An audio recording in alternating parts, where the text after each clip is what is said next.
여러분 안녕하세요. 산소처럼 신선한 산업통상자원부의 소통 채널 산소통. 저는 이 프로그램의 진행을 맡은 산업통상자원부 온라인 대변인 최효안입니다.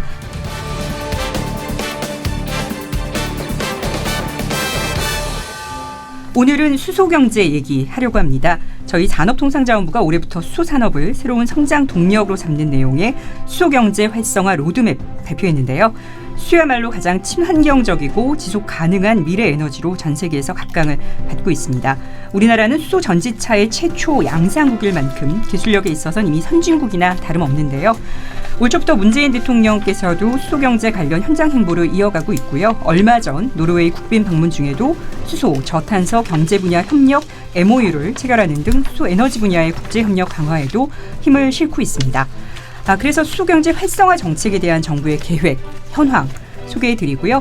최근에 노르웨이에서 또 수소와 관련된 폭발 사고도 전해졌기 때문에 안전성에 대한 우려도 제기되고 있는데요. 이런 우려에 대해서도 자세히 알아보겠습니다. 수소 전문가 세 분 자리하셨습니다. 산업통상자원부 신에너지산업과의 최현우 과장, 그리고 한국경제TV 배성재 기자, 수소 얼라이언스 신재행 단장님까지 모셨습니다. 안녕하세요. 네, 안녕하세요.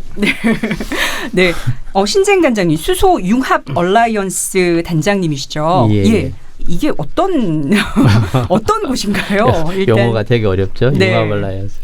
저희가 이제 2017년도에 구성이 됐고요. 이제 수소 경제 이행을 위해서 어떤 수소의 생산부터 저장, 이송, 활용 단계에 이르는 어떤 밸류체인에 걸친 기업들, 그리고 이제 정책을 담당하는 산업부, 그다음에 지방자치단체, 에너지 관련 공공기관들로 이제 구성된 어떤 민간 협의체라고 보시면 됩니다. 그렇군요. 어쨌든 제가 듣기로는 최고의 전문가 중에 한 분이라고 수소에 대해서 맞죠, 최현우 과장님? 예, 제가 추천했습니다. 예, 저희 최현우 과장님, 예, 산업통상자원부에서 어쨌든 수소와 관련된 모든 걸 담당하고 계시는. 하지만 이과로 오신지는 얼마? 제가 2월 25일 날 왔으니까요. 한 4달 정도 된 것 같습니다. 4달 만에 완벽한 전문가가 되셨죠? 예, 그렇게 해주시면 저는 감사하고요. 네, 한국경제TV의 배성재 기자님. 예, 네. 수소와 관련된 아주 재밌는 아이템들도 많이 보도해 주셨어요. 네, 맞습니다. 근데 설명해 주신다시피 제가 전문가는 결코 아니고요. 네, 저는 두 분만큼 전문가는 아니지만 어쨌든 산업부와 자동차를 동시에 출입을 하다 보니 수소 쪽에 이제 이야기를 많이 듣고 다녔다라는 표현을 쓰면 될 것 같습니다. 그래서 취재한 내용으로 오늘 말씀을 나누면 될 것 같고, 두 분 말씀에 객관성을 좀 더하고 또 제가 알아온 내용들을 재밌게 같이 이야기하면 될 것 같습니다. 일반인 분들이 보시기에는, 그러니까 저처럼 정말 전형적인 또 문과, 특히 여성이 보기에는 올해 들어서 수소라는 얘기가 굉장히 많이 나온 듯한 느낌이 들어요. 그래서 사실 정말 제가 주변에 제가 이제 수소와 관련돼서 프로그램을 오늘 한다라고 하니까 많은 분들이 그러시더라고요. 사실 진짜 잘 모르겠다. 수소 경제에서 말하는 수소란 도대체 뭐냐. 되게 수소 폭탄만 생각하잖아요. 예. 예. 정말 이 수소 경제에서 말하는 수소는 어떤 자원이고 에너지인가요? 이제 수소가 최근에 많이 좀 관심을 받고 있는데요. 이제 가장 그 근본적인 이유는 결국은 이제 기후 변화에 따라서 환경 오염 문제가 심각해지고, 그래서 이제 결국은 현재 주로 쓰고 있는 하석연료를 이제 대신하는 새로운 에너지가 뭘까라는 걸 이제 고민하면서 이제 수소가 관심을 받기 시작했다고 보시면 되겠습니다. 그래서 수소는 이제 지구상의 어떤 화합물 형태로 물속에 주로 존재를 하는데, 그 물속에서 이제 추출해낸 수소의 경우에는 연소를 시키면 물 밖에 나오지 않는 가장 청정한 연료이고요. 그리고 이제 물이라는 거는 세계 어디에서나 구할 수 있기 때문에 어떤 국가 간의 에너지 분쟁도 없앨 수 있고, 어떤 평등한 어떤 에너지 형평을 또 기할 수 있는 그런 또 장점이 있습니다.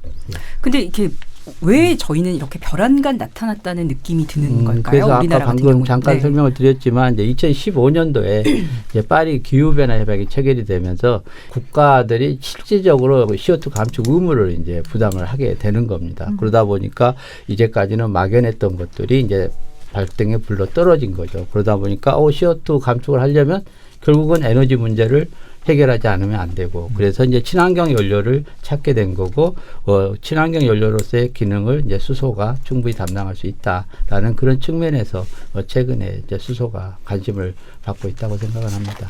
과장님, 그 산업통상자원부에 사실 정부에서 올해 굉장히 중요한 아젠다 가운데 하나가 수소 경제거든요. 근데 네. 그 왜 사실 올해 특히 이제 수소 경제를 이렇게 중요하게 아젠다로 국가 정책으로 다루게 됐는지에 대한 좀 배경이 궁금해요. 예, 사실 산업부에서 수소를 처음 다뤘던 것은 아마 2005년 정도로 거슬러 네. 올라갈 것 같습니다. 그런데 노무현 정부 때? 예, 네. 참여정부 때인데요. 2005년도에는 사실 저희가 아직 그 우리나라를 비롯한 모든 선진국들이 기술이 그렇게 많이 발전을 하지 않아서 당시에 이제 정부 정책들은 주로 R&D에 연구개발 쪽에 이제 집중이 됐었는데요. 네. 그렇게 해서 대략 그 한 10년, 15년을 정도를 지나고 나니 이제는 그 R&D 기술을 점차적으로 이제 활용을 할 수 있는 단계가 조금씩 됐거든요. 네. 그래서 그것들이 이제 상용화되는 제품들이 나오기 시작을 하면서 네. 그럼 과연 다음 에너지로서 지금 현재 뭐 탄소 에너지가 앞으로 자동차라든지 이런 데 있어서 제한이 이제 오게 된다 그러면은 네. 앞으로 그 다음 에너지로 어떤 것을 할까 이제 고민을 하면서 네. 모든 나라들이 이제 수소 경제 쪽으로 조금 옮겨가는 네. 그런 분위기가 이제 시작이 됐다고 말씀드릴 수 있을 것 같아요. 무르익은 거군요. 네. 아, 그렇군요. 근데 이번에 사실 올해 이제 수소 경제로서 선도 국가로 도약을 하자라는 정책이 발표되면서 우리나라가 강점이 있는 게 수소차와 연료전지 양대 축이다라는 얘기를 했어요. 그러니까 일반 사람들은 그래 우리가 수소차와 연료전지 그렇게 강점을 가지고 있었구나라는 거 이제 아셨어요. 이제 인지하셨는데 정말 그런가요, 단장님? 어때요? 네, 수소차 같은 경우에는 우리가 사실은 일본보다 좀 늦게 한 10여 년 늦게 시작을 했는데 네. 그럼에도 불구하고 이제 2013년도에 처음으로 이제 우리가 세계에서 수소차를 양산을 시작을 했고요. 네. 그리고 이제 그 뒤에 이제 일본의 도요다에서 미라이가 나오고 혼다의 크레디티가 나왔는데 네. 또 이제 올해 또 넥소가 이제 출시를 되면서 네.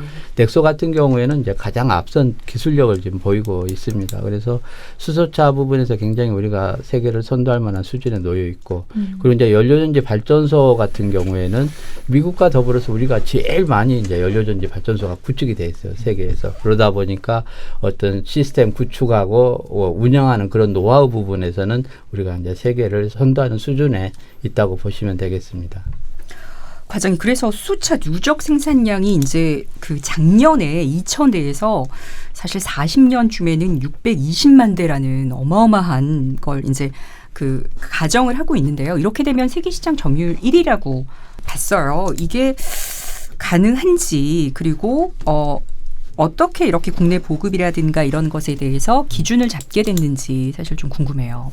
그 우선 수소차가 보급되는 데 있어서 가장 큰 어떤 모먼텀을 생각을 해본다 그러면요. 저희 생각에는 일단 유럽이 이제 25년부터 모든 이제 자동차를 생산하는 차 메이커들이 탄소 규제를 이제 받게 됩니다. 그렇게 되면은 사실 대안으로서는 이제 지금으로선 가장 이제 보편적으로는 하이브리드 기술이 될 것 같고요. 네. 그 다음엔 전기차. 그 다음에는 그것만으로도 이 현재 지금 움직이고 있는 자동차 수요를 다 충족을 할 수 없기 때문에 네. 예를 들어서 전기차 같은 경우 이제 단거리 주행에는 유리하지만 장거리 주행에는 좀 어려운 면이 있지 않습니까? 예. 그 공백을 메꿀 수 있는 게 이제 수소차가 될 것 같고요. 네. 그렇게 해서 저희들은 일단 세계 여러 가지 상황들을 봤을 때 한 2040년도에는 내수 기준으로 한 290만 대, 그 다음에 이제 해외 수출까지 한 300만 대 정도 친다 그러면은 대략 한 620만 대 정도를 저희가 할 수 있는 그 정도의 캐파가 되지 않을까 그렇게 예상을 해봅니다. 네. 사실 이 들어보면 굉장히 약간 비현실적이기도 하지만 그래도 어떨까 싶은 생각이 들어요. 근데 사실 이쯤에서 그런 과장님 같은 경우에는 그런 질문도 되게 많이 받을 것 같아요. 근데 야 그래도 이렇게 수소 경제에 우리가 올인해도 되는 거야? 뭔가 너무 앞서가는 거 아니야? 라는 그런 질문들 받으실 것 같은데 어떻게 보세요?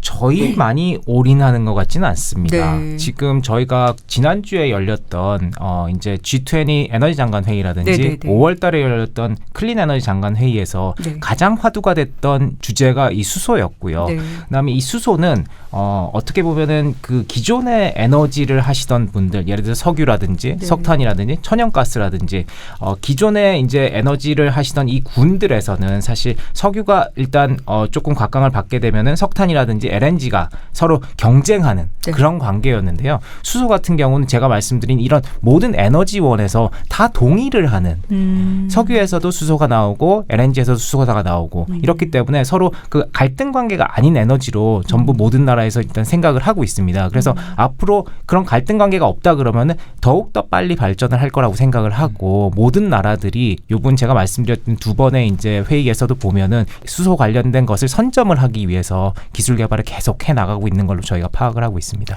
단장님, 이러면 사실 우리나라뿐만 아니라 다른 나라, 아까 전에 일본 얘기도 하셨지만 뭐 다른 나라도 사실 굉장할 것 같아요. 상황이 지금 좀 어떤가요? 수 경제에 대한? 지금 가장 앞서서 체계적으로 나가고 있는 나라는 이제 일본을 들 수가 있고요. 네. 일본은 이제 2011년도에 후쿠시마 원전 사고가 터지면서 네. 이제 원자력을 대체하는 새로운 에너지를 모색하기 시작했고 그것을 이제 수소로 선정해서 2013년도부터 이제 수소 경제로 이행을 좀 추진을 하고 있습니다. 그래서 재작년 같은 경우에 이제 수소 기본 계획까지 마련을 하면서 가장 체계적으로 좀 추진을 하고 있고요.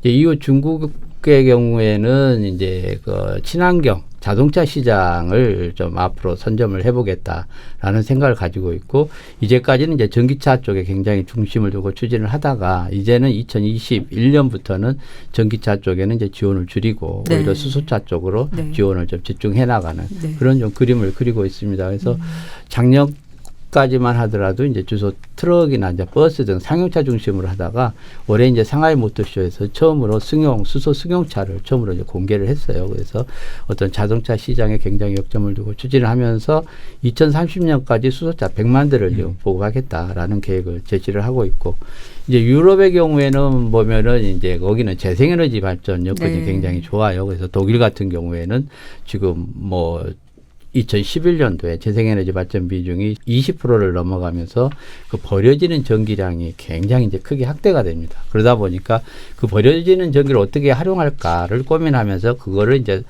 그 전기로 물을 분해하고 거기서 수소를 생산하고 그 나온 수소를 활용하는 그런 개념의 이제 수소 경제로 가는 작업들을 하고 있습니다. 그래서 지금 단장님 네, 말씀해 주셔서 사실 네. 사람들이 다 궁금해하는 게 네. 그래 그럼 수소 경제로 가면 수소를 어디서 나오는 거야? 수소는 안정적으로 네. 어디서 나오는 거야? 네. 지금 이제 수소가 생산되는 방법은 이제 크게 세 가지입니다. 네. 그래서 첫 번째는 방금 말씀드렸던 물을 전기분해해서 수소를 얻는 방법이 하나가 있고 네. 또 하나는 이제 우리나라 같이 석유화학 단지에서 부수적으로 수소가 네. 발생하는 경우가 있고 또 하나는 이제 LNG를 네. 배질해서 수소를 생산하는 방식이 있는데 네. 이제 우리나라 같은 경우에는 이제 석유화학 단지의 부생 수소가 생산이 되기 때문에 어떤 초기에 어떤 수소 시장을 열기에는 상당히 생산 측면에서 크게 어려움이 없는 그런 여건을 가지고 있습니다. 그러면 이제 수소차가 그렇게 세계 시장 점유율 1위가 되고 한 620만 대가 40년에 되는 상황이 되면 그 일반인들은 사실 제일 궁금할 거예요. 그러면 우리가 도심에서 수소차라든가 수소버스라든가 이런 거는 언제쯤 우리가 쉽게 탈 수 있는 건지 최 과장님 언제부터 저희가 이용할 수 있나요? 수소차 같은 경우는 작년에 대략 한 1000대 약간 못 미친 정도로 일단 보급이 됐는데요. 작년에 이제 넥소, 현대차의 넥소가 이제 출시가 되면서 이제 다음 세대의 수소차가 이제 나오기 시작을 했거든요. 그래서 아마 올해에는 정부 보조금 등을 봤을 때 대략 한 5,500대 정도가 더 추가로 된다 그러면 연말에 한 6,500대 정도의 승용차가 이제 도심에서 주행을 아마 하게 될 것 같습니다. 근데 일반인들이 지금 많이 아마 그 계약을 하시고 기다리는 분도 많은데 그러면은 저희가 보편적으로 탈 수 있는 대중교통 이제 버스라든지 네. 택시 같은 경우도 네. 있는데요. 택시 같은 경우는 저희가 올 8월 정도에 시범 사업으로 일단 수소 택시를 투입을 하게 되고요. 정부에서 네. 서울시 한 10대 가량이 이제 투입이 됩니다. 저희가 하고자 하는 취지는 택시 같은 경우는 일단 가혹한 조건에서 주행을 많이 하게 되잖아요. 네. 그래서 그런 정도의 기준을 만족을 할 수 있는지에 대해서 조금 저희가 실증을 하는 단계고, 그다음에 버스 같은 경우는 과거 이제 평창 올림픽 때부터 저희가 이제 실증을 쭉 해왔습니다. 그래서 올해 35대 상용화된 모델이 이제 도입이 될 거고요. 네. 올 6월 2일에 창원시가 제일 먼저 세대의 버스를 도입을 해서요. 노선 버스에 지금 투입을 해서 운행을 하고 있습니다. 그런 창원에서 이제 지금도 탈 수 있는 거네요. 예, 6월 그렇습니다. 초부터는. 예. 그렇군요. 기자님, 네. 자타공인 차도 되게 좋아하시고 네. 차 매니아로 전 들었는데요. 기사를 쓰시거나 이렇게 보도를 하거나 그랬을 때 수소 경제 하면 대부분 어떤 조금 이렇게 반응들이 오세요? 이렇게 시청자분들이나 이런 분들은 어떤 것에 좀 그런 기사에 반응을 하시는 것 같으세요? 글쎄요. 근데 여기서 말씀드리기 좀 적절할지 모르겠지만 네. 제가 수소 이야기를 하면 보통 이제 댓글에는 네. 이 정권에 마음에 들지 않는 사람들이 그대로 옮겨와서 수소의 이야기를 반대하는 경우가 있어요. 그래요? 예, 이러한 경우는 좀 안타까운 경우라고 할 수가 있겠고 네. 또 현대차를 지원하는 프로그램이다라고 생각하는 경우도 있어요. 예. 물론 맞는 말입니다. 네. 근데 어쨌든 아까 전에 넥소나 아니면 2013년에 투싼을 개발하는 거와 같이 마찬가지로 네. 현대차가 먼저 움직인 건 사실이거든요. 네. 그럼 우리나라 기업이 먼저 움직인 거에 대해서 향후 전망이 좋아 보이는 사업을 네. 예, 정부가 지원을 한다라는 취지 자체는 옳기 때문에 네. 이제 그런 점들이 조금 안타깝게 느껴졌고 그리고 아무래도 좀 이제 수소하면 폭탄이라는 걸로 네. 좀 이어가는 것 같습니다. 네. 그래서 제가 부탁드리고 싶은 것은 저희도 이제 이것이 취재를 하는 과정 속에서 수소가 폭발하기 위해서는 많은 어떠한 과정들이 필요하잖아요, 원장님. 그렇기 때문에 이런 걸 설명을 하는데도 불구하고 네. 그닥 들리지는 않아요. 그래서 네. 모두가 이거에 대해서는 좀 이야기를 할 필요는 있다. 네. 예, 수소가 폭발하기 위해서는 어떠한 과정이 필요하고 절대 이 수소 탱크가 수소 폭탄이 되지는 않는다라는 네. 걸 좀 이야기를 하는 그런 게 필요할 것 같습니다. 폭발 얘기를 마지막에 하려고 그랬는데 기자님이 꺼내주셔서 얘기가 나온 김에 네. 예, 왜냐하면 사실 얼마 전에 또 강원도에서도 또 가슴 아픈 일이 있었고 또 노르웨이에서도 외신을 통해서 정확히는 알 수 없지만 뭔가 수소 충전소와 연관된 어떠한 사고가 있지 않았나라는 외신 소식이 접해져서 걱정들이 많으세요. 일단 예, 이렇게 수소 하면은 또 연관 검색어가 바로 폭탄이 뜨기 때문에 단장님 수소가 위험한 건가요? 저희가 지금 말하고 있는 이 수소 위험한 건가요? 어떤가요? 일단 수소폭탄 관계로 좀 한번 말씀을 드릴게요. 네. 이제 수소폭탄 같은 경우에 쓰이는 수소는 네. 이제 그 중성자가 들어있는 수소입니다. 네. 수소가 이제 세 가지 종류가 있는데 네. 일반 차에 쓰이는 일반 수소가 있고 중수소, 삼중수소 이렇게 해서 중수소가 들어있는 게 이제 중수소, 삼중수소입니다. 그래서 네. 수소폭탄의 경우에는 이제 중수소를 사용을 하고 네. 폭발을 일으키려면 1억 도씨 이상의 온도가 필요해요. 네. 그래서 이제 원자폭탄이 기폭제로 들어갑니다. 그래서 원자폭탄을 터뜨려서 1억 도씨 이상의 온도를 만들고 수천 기압의 압력을 만들면 그 중성자가 이제 핵융합을 일으키면서 폭발하는 그런 이제 시스템이기 때문에 일반 수소 우리가 쓰는 일반 수소하고는 전혀 개념이 다른 수소라고 보시면 되고요. 네. 그리고 이제 이번에 그 폭발 강원도에서, 사고 일어난 거의 경우에는 이제 사실 우리나라에서 처음 이제 실증 사업을 하는 내용들이었습니다. 그래서 물을 전기분해해서 수소를 추출하고 그 추출하는 그런 실증 사업이었는데 그 추출한 수소를 이제 탱크에 저장하는 그런 내용이었거든요. 근데 이제 그 저장 탱크에 뭐 문제가 생겨서 이제 폭발하는 그런 사고였고요. 그래서 어떻게 보면 이제 새롭게 시작하는 그런 사업들이다 보니까 또 안전에 대한 어떤 인식이라든가 이런 부분들이 좀 상대적으로 소홀했던 거 아닌가 생각이 들고요. 그래서 앞으로 이런 새롭게 시작하는 사업 분야들 이런 분야에 대해서는 뭐 안전 기준을 뭐 보다 정확하게 명확하게 만든다라든가 또 그 취급하는 사람들의 어떤 인식을 좀 더 높이는 그런 작업들이 좀 필요하다고 생각을 합니다. 최 과장님, 제가 얼핏 듣기로는 강원도에서 사고가 난 그 탱크 같은 경우에는 사실 정식 명칭이 그게 아니라고 하는데 여기도 탱크, 저기도 탱크, 그러니까 충전소에 있는 것도 탱크 이렇게 불러서 그냥 수소가 들어간 탱크는 다 위험한 거야? 이렇게까지도 생각할 수 있을 것 같은데 좀 구분이 어떻게 되나요? 사실 강릉에서 사고가 난 탱크는요. 수소 전용 용기는 아니고요. 범용으로 가스를 담을 수 있는 용기를 이제 용접을 하면서 이제 수소를 담은 거죠. 예, 수소를 담으면서 사용을 하게 된 겁니다. 근데 사실 거기에 이제 보관된 수소가 그렇게 높은 압력이 아니었기 때문에 한 12바 정도의 압력이었거든요. 그래서 범용 용기를 사용을 할 수 있음에도 불구하고 그 안에 예를 들어서 이제 불순물이라든지 이물이 들어갔을 때 이물질이 들어갔을 때 이제 화학 반응을 일으켜서 이제 폭파할 수도 있는데요. 아직은 뭐 사고 원인 조사 결과가 아직 안 나왔지만 조사 결과가 나와봐야 이제 명확한 원인을 알 수 있을 것 같은데요. 일단 저희가 지금 실제 자동차를 충전하는 데 있는 충전소를 쓰는 용기라든지 자동차 안에 있는 용기 같은 경우는 그와 같은 범용 용기가 아니라 전용 수소 용기로 이제 고압에도 견딜 수 있고 요번에 노르웨이 사고에서도 이제 수소 충전소가 네. 지금 화재가 난 걸로 그렇게 네, 이제 네. 사고가 나온 걸로 수충전소에서 이제, 그렇죠. 예. 근데 저희가 지금 아직 그것도 노르웨이 당국의 정확한 조사 결과가 나오진 않았지만 네. 사실 그 시설은 지금 수전해하고 같이 연결이 돼 있는 시설입니다. 네. 그래서 수전해를 통해서 수소를 생산해서 충전을 하는 그런 시설이라서 네. 저희가 이제 강릉에서 난 시설도 이제 수전해 시설이라서요. 어떤 원인에서 이제 사고가 났는지 좀 확인을 해야 될 것 같고요. 네. 지금까지는 설계상이라든지 네. 물론 사람들이 이제 운영을 할 때 있어서 미숙하게 운영을 하는 경우도 있겠지만 그렇게 이제 사고가 나는 경우 있지만 설계상으로는 예를 들어 수소 충전소라든지 수소차가 이때까지 사고가 났던 경우는 10년 동안 없었습니다. 그래서 네. 사실 지금 저희가 안전 수칙만 잘 지킨다고 하면은 네. 저희가 안전하게 이용할 수 있는 그런 에너지라고 생각을 합니다. 그리고 수소를 담는 공간을 용기는 뭐고 또 탱크는 뭐고 이렇게 구분을 좀 한다고 들었어요. 조금, 예. 그게 사실 이제 저희가 탱크라는 용어보다는 네. 용어를 용기 혹은 저장소라는 용기를 사용을 하는데 탱크라는 말은 예. 정식은 아닌 거죠. 제가 담당하는 법이 아니라서 네. 명확하게 딱 그 확답을 드릴 수는 없겠지만 네, 네, 저희가 네. 이제 법상에서 보면은 고압법에 이제 그런 이제 용어들의 정리가 나와 있는데 고압가스법에, 고압가스법에 용어 네. 정리가 나와 있는데요. 네. 지금 저장소 같은 경우 이제 고정되어 있는 위치에 이제 기체를 저장하는 그런 시설이 되고요. 그다음에 용기라고 하게 되면은 그 기체를 저장을 한 다음에 이동을 할 수 있도록 네. 하는 그런 장치를 갖다가 저희가 용기라는 용어를 사용을 하고 있습니다. 예. 예.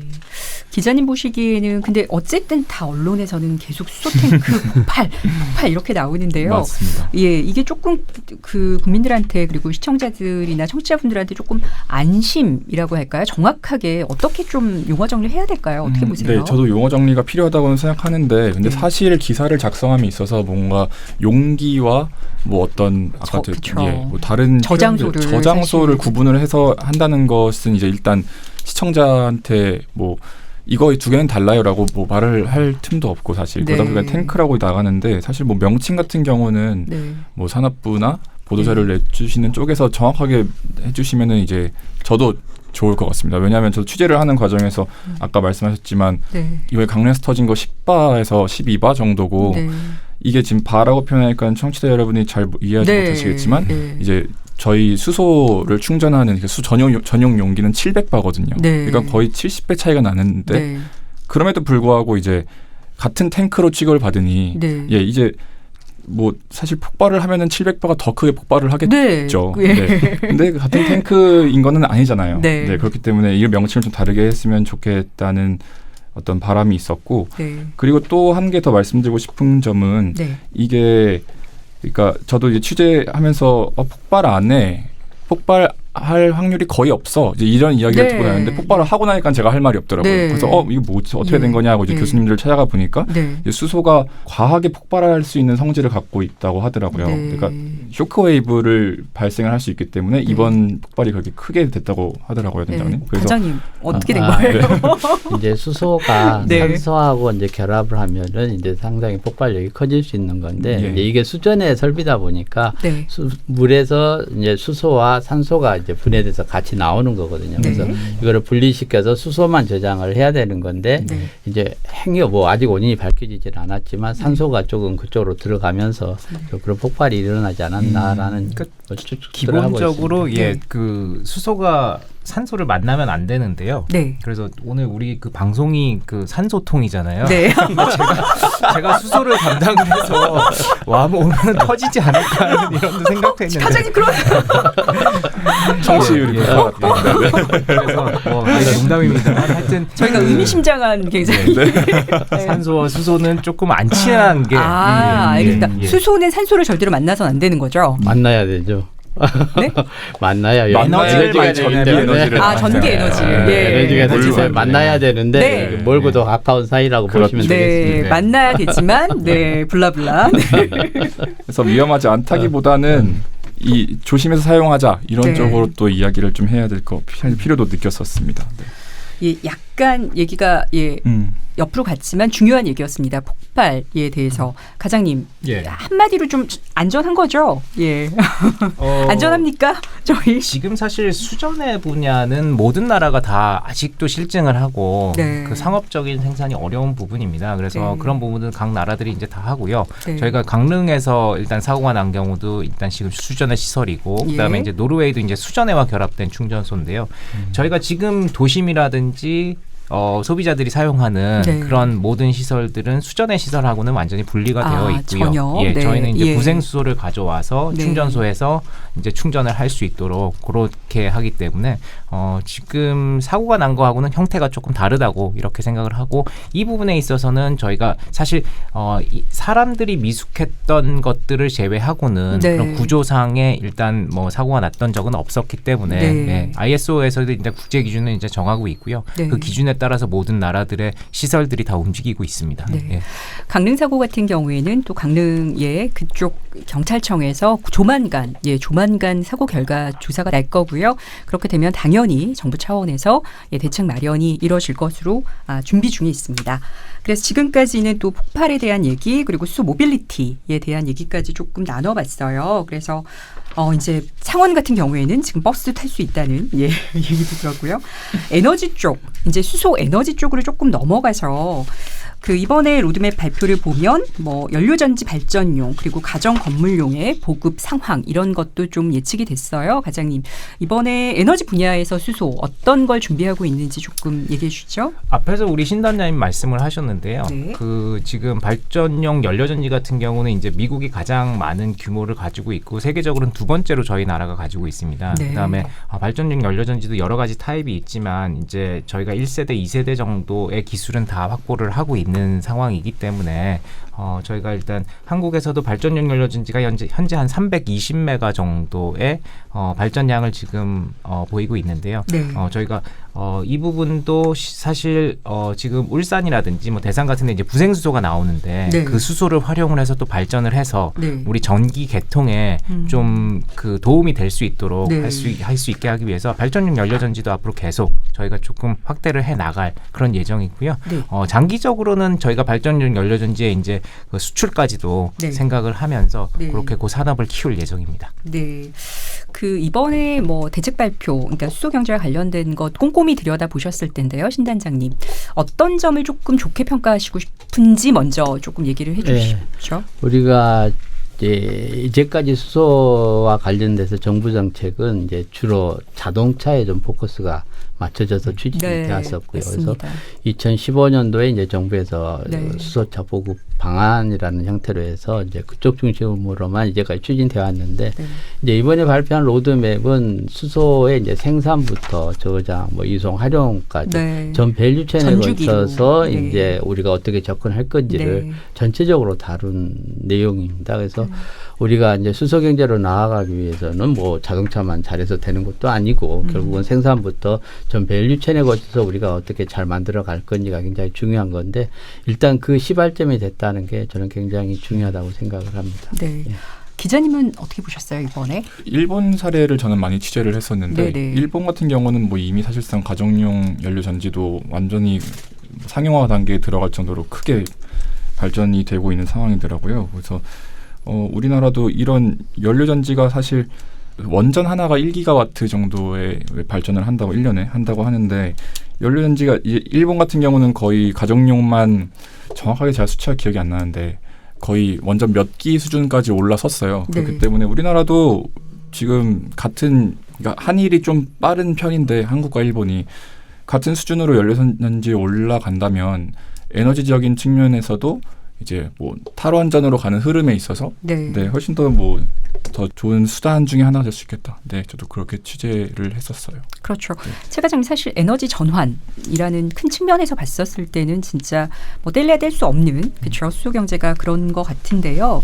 어떻게 지금 이렇게 막상 이제 이번에 이렇게 대책도 발표를 하시고 준비를 많이 하시면서 어떻게 보세요? 저희가 지금 처한 포지셔닝이 어느 정도라고 보세요? 그러니까 이렇게 정부 차원에서 이렇게 생각했었을 때 수소 경제에 있어서 전 세계적인 흐름에서 저희가 지금 포지셔닝이 어느 정도 위치에 있는 걸까요?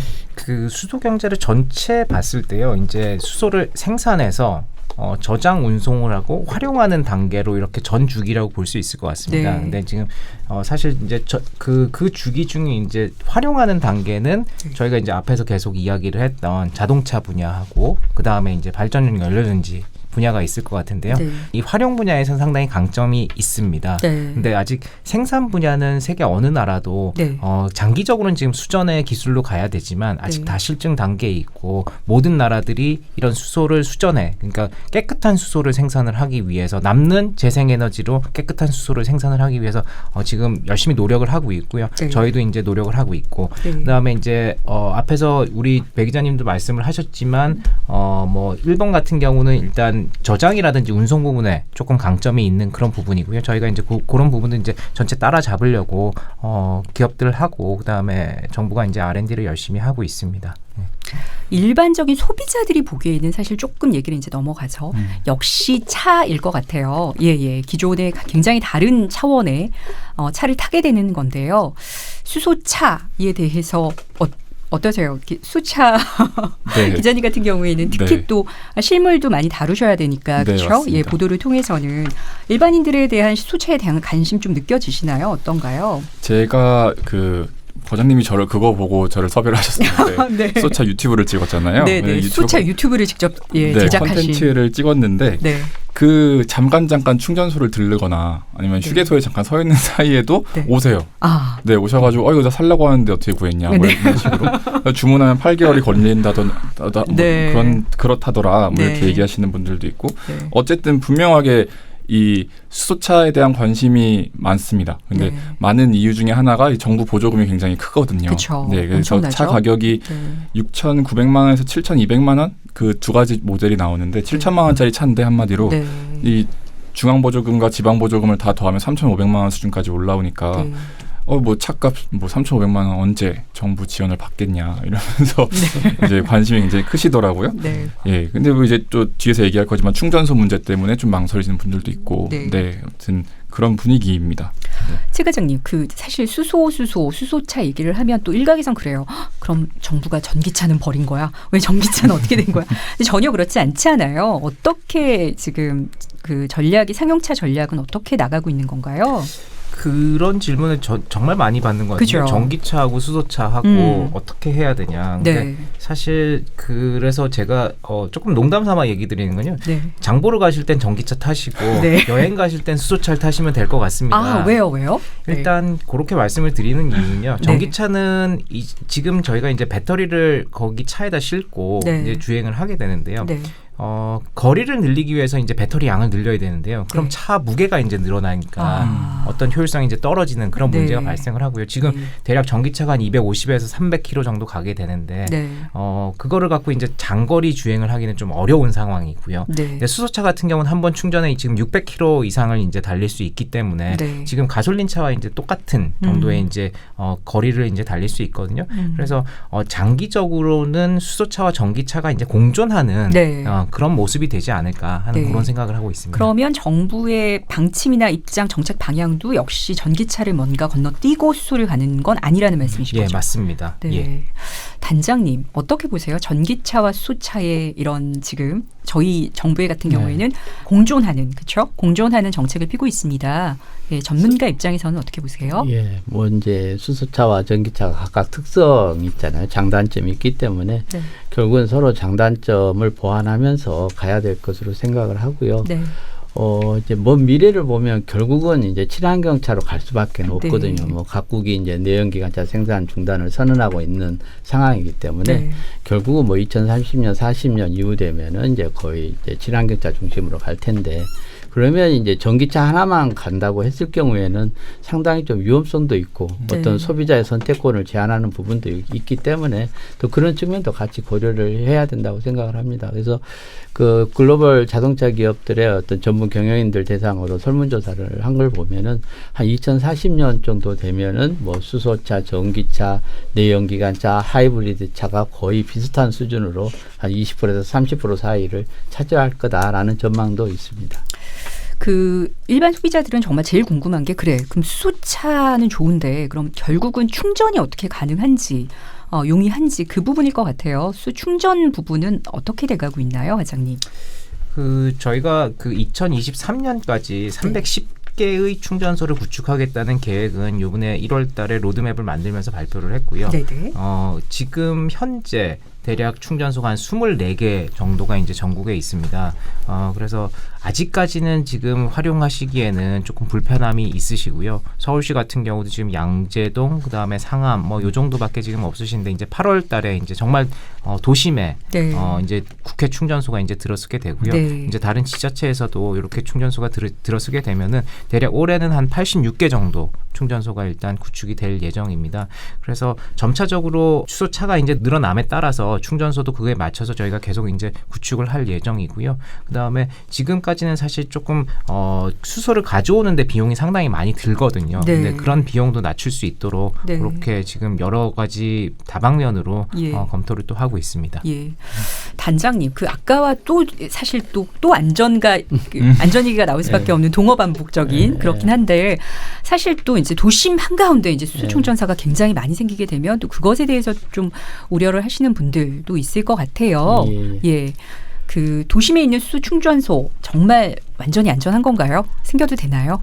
이제 수소 충전소나 이제 수소차 같은 경우에는 네. 굉장히 이제 소비자들이나 일반 시민들과 가까이 있기 때문에 그런 부분에 대해서는 그 인증 기준 자체가 굉장히 까다롭습니다. 엄격한 절차를 거쳐서 이제 다 테스트가 된 제품에 한해서 설치가 되기 때문에 뭐 상대적으로 더 강화된 기준으로 적용을 관리를 하고 있다라고 말씀을 드리고요.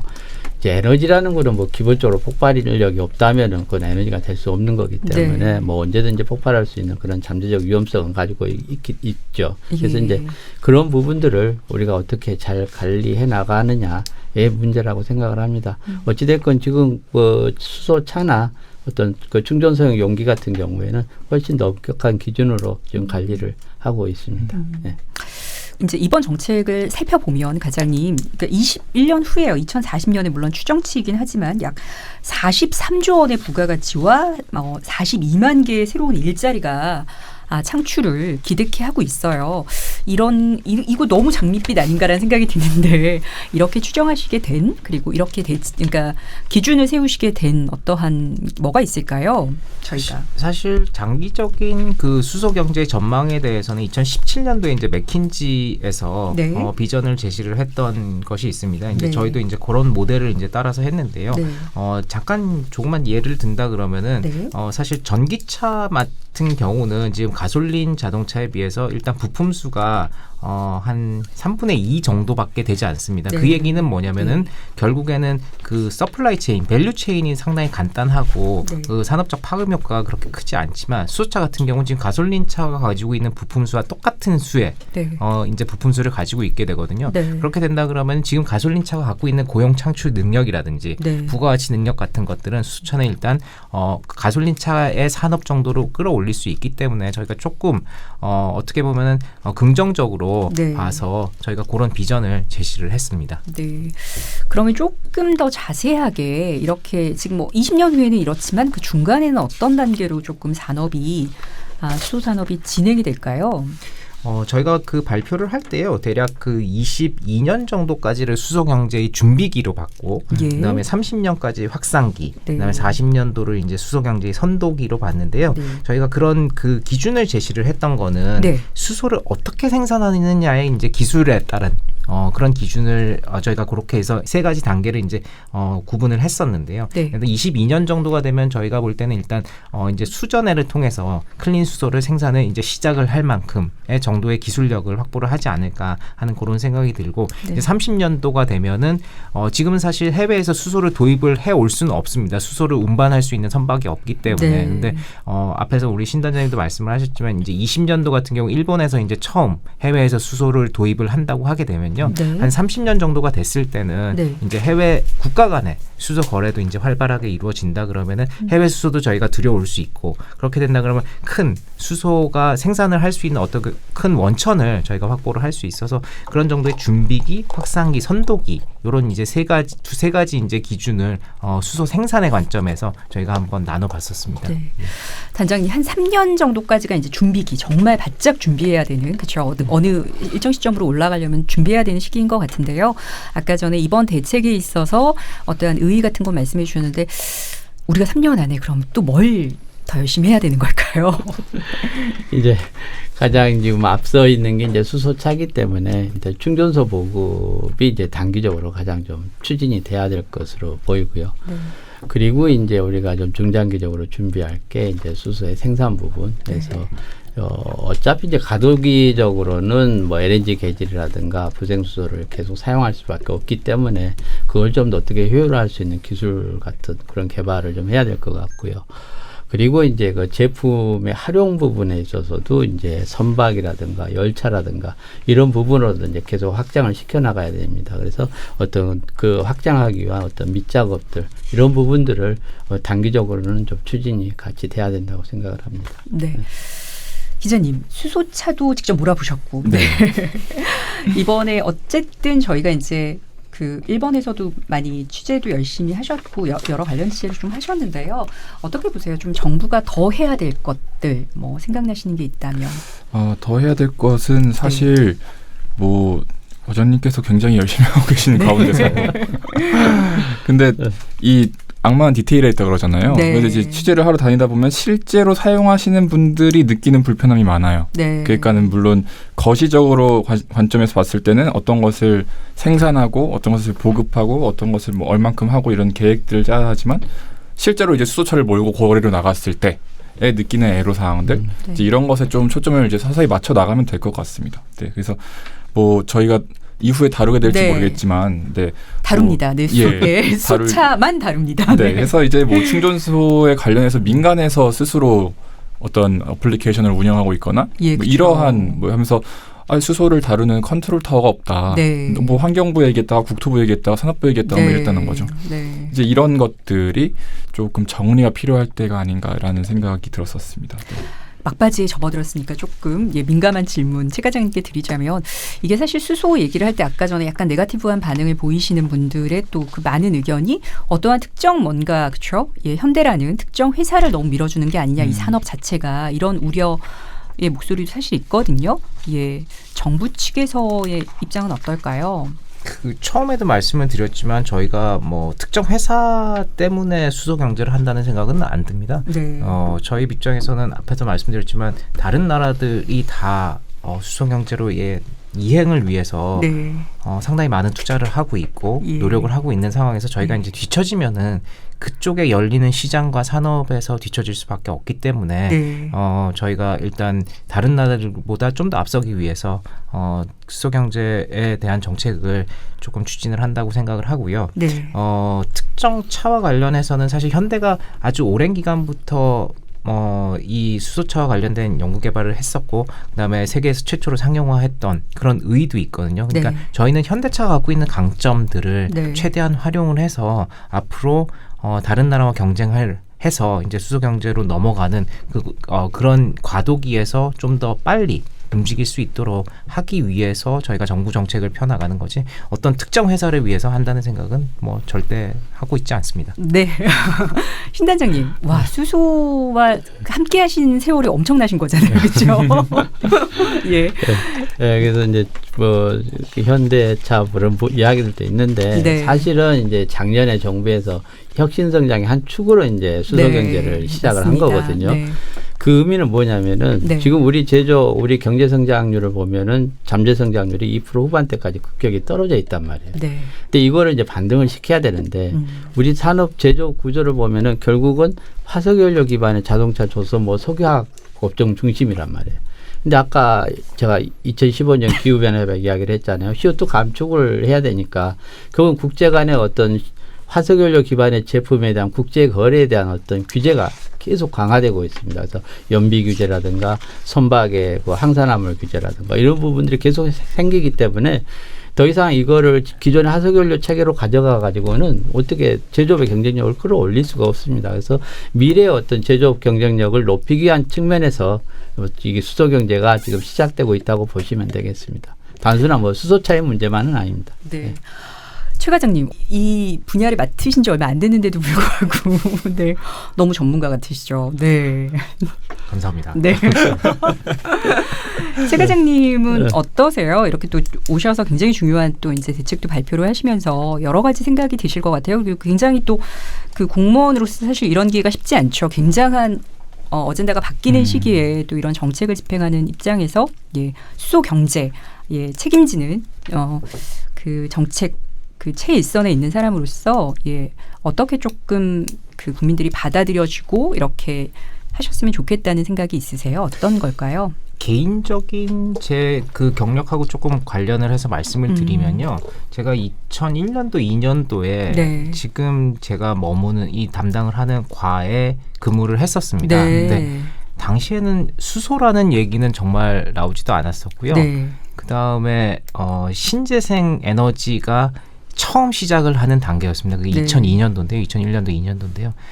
그렇게 해서 지금 한 10여 년이 지났는데 거의 뭐 20년 가까이 지났는데 네. 이제는 이제 저희가 잘 아시겠지만 신재생 에너지도 워낙 시장이 커졌고 네. 예, 그런 상황이라서 사실 앞으로의 에너지원에 대해서 아무도 모를 것 같아요. 아무도 모를 것 같지만 네. 예, 하지만 하나의 방향은 있는데 친환경성과 효율성을 위해서 일단 가야 된다는 그런 생각을 가지고 있는데요. 네. 그래서 수소 경제도 저희가 볼 때는 제가 지금은 맡고 있는 일이 그렇게 큰 볼륨의 에너지원으로서 큰 규모는 아니지만 네. 앞으로도 또 제가 20년 전에 했을 때처럼 신재생이 정말 조그만 그런 재생 에너지원이었지만 네. 지금 20년이 지나서 이미 많은 사람들이 이제 그쵸. 활용하는 에너지원이 네. 되는 거와 같이 네. 지금 수소 경제도 지금은 아직 미약하지만 네. 앞으로 큰 가능성이 있으니까 국민 여러분들께서도 사실 그런 새로운 에너지원에 대해서 좀 더 친숙해지시고 그걸 좀 더 활용을 하실 수 있도록 그렇게 받아들이시는 게 더 좋지 않을까 하는 생각이 듭니다. 네. 단장님은 이렇게 수소 경제의 시기가 빨리 올 줄 아셨나요? 아니면 너무 늦게 왔나요? 어떠신가요? 전문가 입장에서는.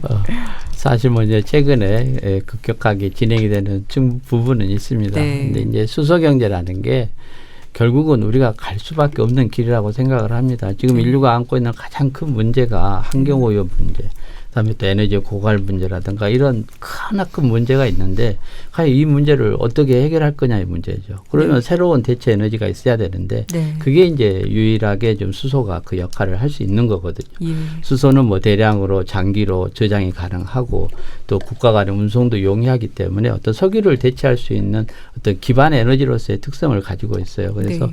이 수소 경제로 가는 거는 네. 우리가 갈 수밖에 없는 예. 그런 과정이라고 생각을 합니다. 그래서 사회적으로 어떤 역량을 집중을 해서 어떤 안전 문제를 해결하면서 잘 진행됐으면 하는 그런 바람입니다. 예, 기자님 사실 그 언론인 네. 입장에서도 이렇게 뭔가 패러다임이 바뀌는 시기를 취재한다는 것은 굉장히 행운인 것 같다는 맞습니다. 생각이 들거든요. 네. 그 어떠세요? 조금 좀 더 수소에 대해서 좀 더 이런 게 더 궁금하고 좀 더 취재를 해봐야겠다라는 어떤 측면이 있으세요? 글쎄요. 근데 저는 일단 취재를 하는 입장에서는 정책들이 이제 어떤 부족함이 있다는 거를 주로 듣게 되기 네. 때문에 그거에 대한 맞는 정책이 나오고 있는가, 음. 다른 기업들은 어떻게 하고 있는가 이런 것에 이제 주목을 하게 되잖아요. 네.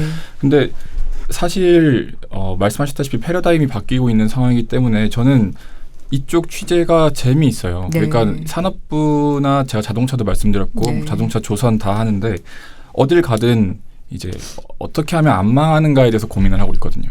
근데 수소 쪽에 오면은 어떻게 하면 잘하는가에 네. 대해서 고민을 하고 있어요. 그래서 네. 그렇기 때문에 좀 더 생동감도 느껴지고 네. 물론 수소가 전부는 아닙니다. 네. 예, 저희가 수소에만 올인을 한다 이런 거는 절대로 네. 하면 안 되지만 네. 미래 에너지 중에 하나인 것은 분명하기 때문에 네. 어젠다를 분명히 잡고 다 같이 나가는 것도 저는 중요하다고 생각하고 역사적으로 봐도 우리는 이렇게 뭔가 선도하는 것보다는 뭔가 뒤처진 다음에 그걸 얼마나 빨리 따라잡았느냐의 의미를 네. 굉장히 많이 뒀던 것 네. 같아요. 그런데 이번에는 좀 먼저 움직이는 그런 예. 산업이 되면 도움이 많이 되지 않을까라는 예. 생각을 하게 됐었습니다. 지금 가장 제일 먼저 아주 발빠르게 국가 차원에서 움직이고 있는 거죠, 수소는. 앞에서 우리 신단장님이 저희 토론 처음에 말씀을 하셨지만 네. 일본이 상당히 많이 앞서갔지만 2014년도에 아베 총리가 이제 수소 사회라는 이제 슬로건을 내고 많이 빨리 움직였지만 저희도 늦지는 않다고 생각을 합니다. 네. 그래서 차근차근 또 준비를 해 나간다 그러면은 저희가 새로 열리는 수소 경제의 시장에서 또 한국 기업들이 또 훌륭한 기업들이 많이 나오고 저희 나라가 그걸 선점해 나갈 수 있을 거라고 그렇게 생각을 하고 있습니다. 오늘 사실 들은 분들은 너무 좀 어려운 얘기만 해서 수소차 얘기 좀 더 해줘야 되는 거 아니야 라고 하실 분들이 계시지만 수소차는 2편을 마련했습니다. 그래서 배성재 기자님이 한 번 더 나와주셔서 아주 실생활에 접목된 수소차 어떤 걸 살지부터 시작해서 안내해 주실 거고요. 그렇습니다. 사실 정부가 수소 경제를 육성해서 미래 먹거리로 삼기로 한 것 정말 반가운 일입니다. 계획대로 세계 최고의 수소 경제 선도국가로 거듭난다면 국가의 미래가 사실 거의 보장되는 일이나 다름없는데요. 그렇기 때문에 민간의 역할 분담과 기술 경쟁력 제고, 무엇보다도 안전성 확보가 더 중요해진 시기입니다. 정부가 할 일, 전문가분들 얘기 들어보니까 이제부터 시작인 것 같습니다. 실용화되기까지는 국민들에게 생소한 만큼 제대로 잘 알리는 일도 더욱 중요해진 것 같습니다.